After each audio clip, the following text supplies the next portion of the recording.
When every situation is viewed as a means to spiritual unfoldment, what was once complicated becomes uncomplicated. What was once overwhelming becomes energizing. What was once infuriating becomes instructive.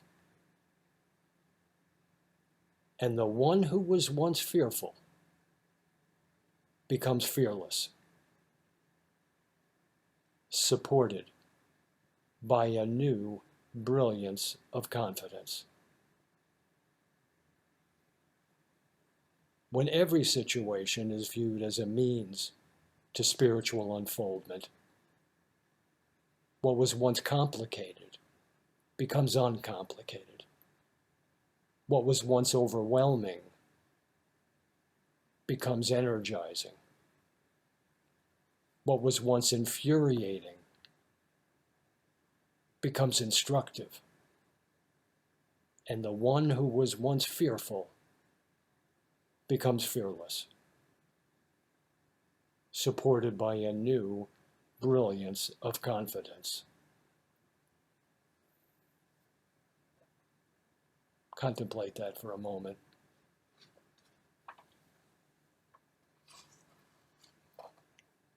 Begin to see what that might mean to you in your life, how instructive it could be.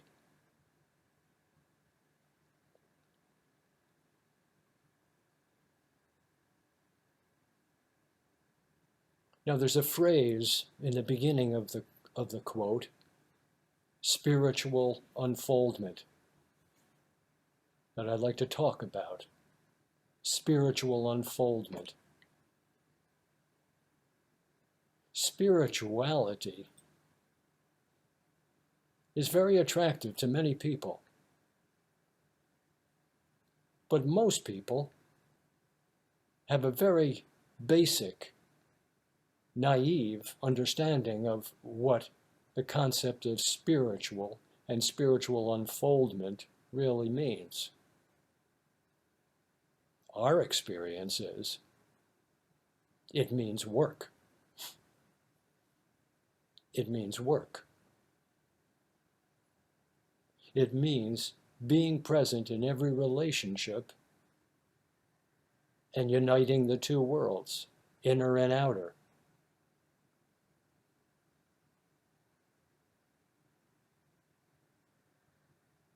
The specifics of the relationship are much less important than the opportunity that the relationship presents.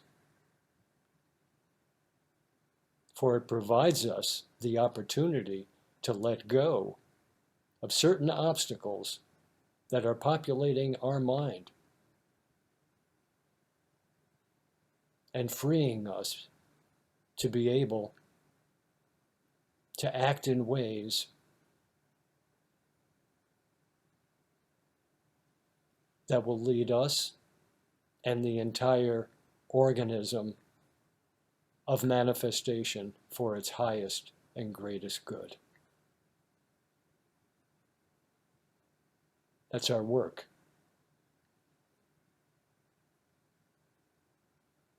So how to do that can be summarized by 3 Sanskrit words: Praya, Shreya, Buddhi, Ahimsa. I suppose a lot of you are familiar with those words. Some of you, perhaps not as much. So let's try to either summarize them, review them, or learn anew. Praya. Shreya. Prayas are pleasant, comfortable, familiar, attractive. Ego or sense gratification that conflicts with our own inner wisdom. Generally, it brings some kind of pleasure. However, it is always followed by some form of dis-ease or pain. It's instructive in this relationship because it's telling us what's not to be done. what's not to be thought, what's not to be spoken, and what's not to be done. Shreya, initially, not so pleasant, not so comfortable, not so familiar or attractive, but it does reflect our inner wisdom. And it always leads us for our highest and greatest good through grace. Shreyas are to be done in thought, word, and deed. That's our work in the midst of every relationship. That's what it comes down to. How to do that requires tools. Well, so to know the difference between the prey and Shreya, the tools that we need are given to us. Like the conscience, which is the buddhi. That's how we receive our inner wisdom. Your conscience, which makes every single decision you have ever made or will ever make, is one of 4 functions of your mind. The others are the senses, the ego, and the unconscious. But it's your conscience that acts as a mirror. It reflects superconscious wisdom from the superconscious portion of the mind and brings it into our conscious mind, so we can be consciously be aware of this wisdom that says to us, this is the thought to think, this is not the thought to think, this is the word to speak, this is not the word to speak, this is the action to take, this is not the action to take.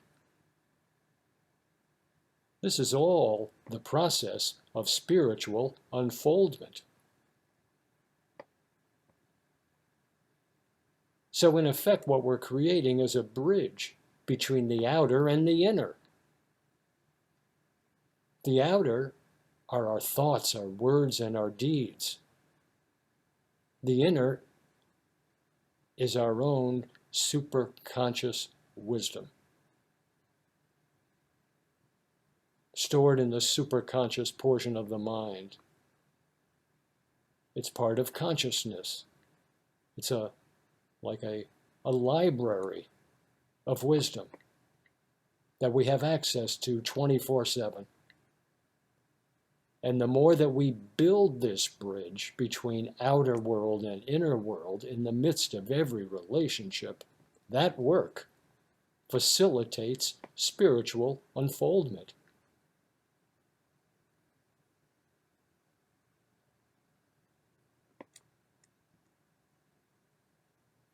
And we have to remember ahimsa. In every relationship, the highest principle of yoga tells us every thought, every word, every action must be non-injurious, both to me and to others. Non-harming, non-violent, in thought, in word, and in deed.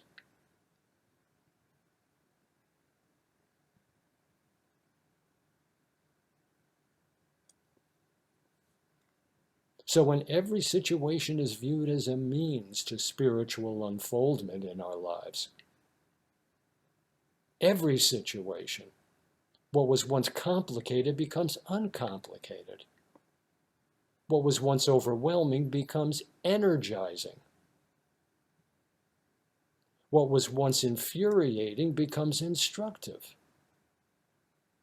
And the one who was once fearful becomes fearless, supported by a new brilliance of confidence.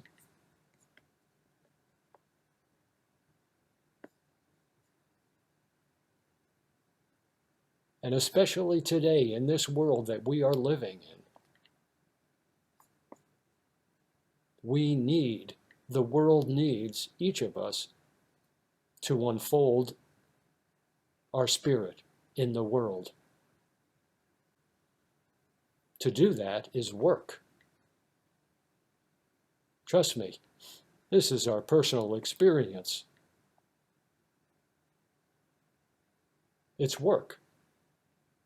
But any meaningful work requires effort, human effort. But it's the most rewarding kind of work we can do.